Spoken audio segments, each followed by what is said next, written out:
The State of Crypto is presented by Tron, connecting the world to the power of cryptocurrency.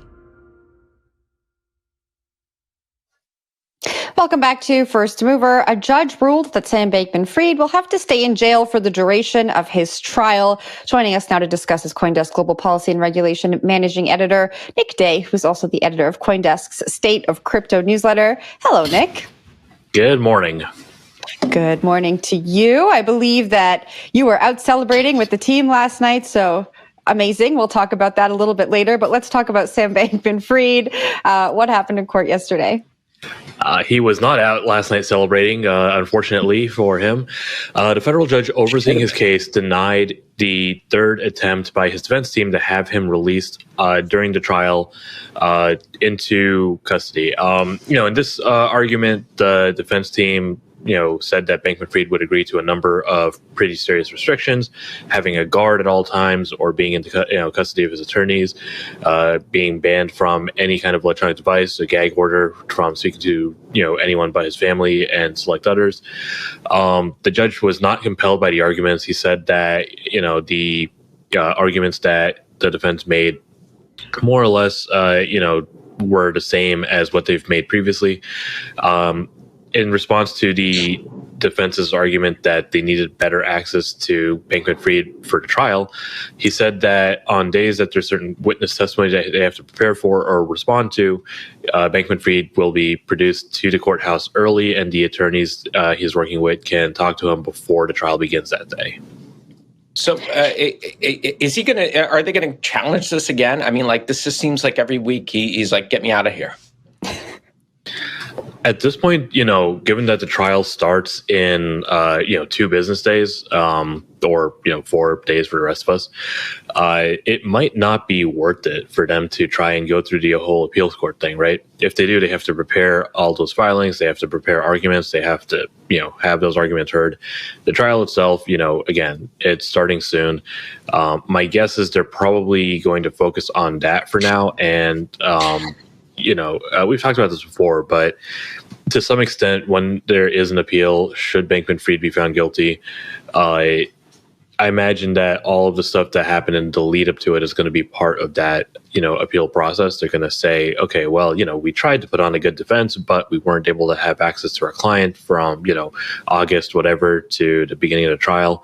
And that hampered our ability to put on whatever and hampered his Sixth Amendment constitutional rights. And I imagine, part of that is just, again, making sure that all of this is on a record so that when they make that argument, they have the paperwork and, the kind of the background to, make that argument.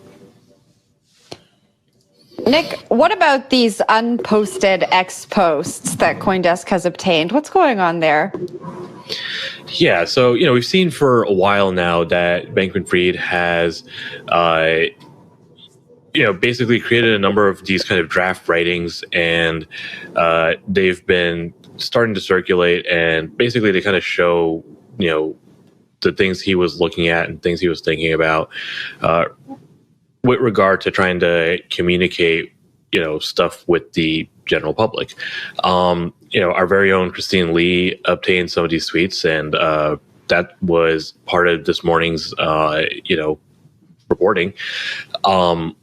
He posted several tweets just kind of talking through the medications he was on, and, seemingly an attempt to push back on this narrative that he was on, hard drugs or party drugs. But it's also worth noting that, these are part of the same tweets that we've seen circulating, or part of the same, writings that we've seen circulating over the last couple of weeks, where he is trying to apparently deflect blame for the collapse of FTX. So, I think the interesting part is you just kind of look at all of this as part of this one broader kind of strategy, right? Speaking of party. Yeah, speaking of party, we got to wrap up, but we said we were proud at the beginning of the show. We said congratulations, but you are here. Congratulations to you and the rest of the team for covering and uncovering the SBF story and winning the Loeb Award. We are very, very proud of you. Tell us what happened last night. Yeah, I mean, look, we were there I don't know if you played the video, but I was filming because, it seemed like it would be cool to be able to say like, oh, our names are being read out on the screen in front of like all these journalists that we respect and admire. And they called CoinDesk out as the winner for the beat reporting category. And that was, I would say, pretty incredible. It's a nice acknowledgement of the work that's gone in. It is a team effort. And also, like, I got to say, my contribution to that was very limited. This was, I think, largely driven by the articles by our colleagues, but it's cool to be up there and cool to be included. And you get a little statuette. What do you get? What do you get to take home? There is a very heavy, glass statuette. I'd pull it out, but it's actually still wrapped up and underneath many layers of stuff from last night.